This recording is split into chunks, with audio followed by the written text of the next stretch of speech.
તમને મારા મિની બ્લોગમાં સ્વાગત કરી રહ્યો છું. આમાં મારો એક મિત્ર આવ્યો હશે, તે કંઈક કરતો હશે તો એને આંખમાં ઘોકો વાગી ગયો છે. હવે થોડોક ઉદાસ થઈ ગયો છે. હવે બધા પતંગ ચગાવવા હાટું ધાબે ચડી ગયા. હજી મેં મારા બે મિત્રને બોલાવ્યા છે પતંગ ચગાવવા માટે, હમણાં આવતા જ હશે. પછી અમે 5:30 પછી અમે પતંગ ચગાવવાનું ચાલુ કરશું. અને એમાંથી એક મિત્ર આવી ગયો છે પતંગ લઈને.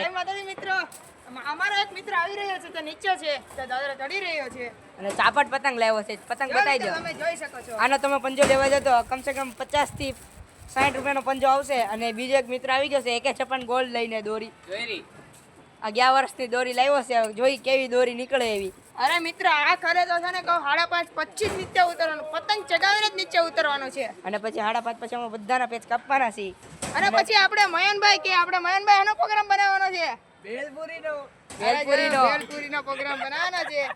અને અહીંયા વિયો તો ખરી મિત્ર, અહીંયા વિયો આજો પતંગ લૂંટવાની તૈયારી કરી રહ્યો છે. હરિયો કાળ ઊંચો કરો એ મૂકી દે, વાગી જાય આંખમાં. અહીંયા વિયો આજો હવે બે બાંધે નહીં તો સારું. હવે જો આ ભાઈ તમને ભેળમાં જે ભેળમાં જે ઉપયોગ થતો હોય સામાનનો એ આ નામ લેશે. બોલતો મને શું થાય ભેળમાં ઉપયોગ? સેવ પૂરી, પાણીપુરી, કાંદા લસણ. કાંદા લસણ નો હોય, એમાંથી એકય વસ્તુ ન આવે. હા. અને આ જે પાણીપુરી એમાં નાખવાનું હોય ભેળમાં, કેવી વાતો કરે છે એ માણસ છે ને, વીઆઈપી માણસ છે. એમાં બધું મિક્સ જ થાય. ઉત્તરાયણ આવી ગયા છે, તમારા ઘરમાં મમરાના લાડુ, ચીકી બીકી બધું બની ગયું હશે. ચીકી બીકી નું નામ આવ્યું છે. તમે અમારો ફેવરેટ આઈટમ શું છે તમે અમને કોમેન્ટમાં કરજો. અને નાભી હેલે કઈક વાતો કરે છે.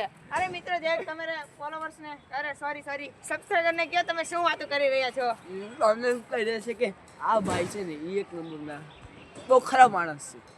આ માણસને સિચ્યુએશન ની કઈ પડી જ ન હોય, ગમે તારે ખીખી અને પતંગ ચગાવવા દે ને અમે વચમાં કટકા કરીને વયો જાય. અમે પછી અમે પકડવા દોડીએ વાંદરા જેમ ઠેકડા મારીને ભાગી જાય.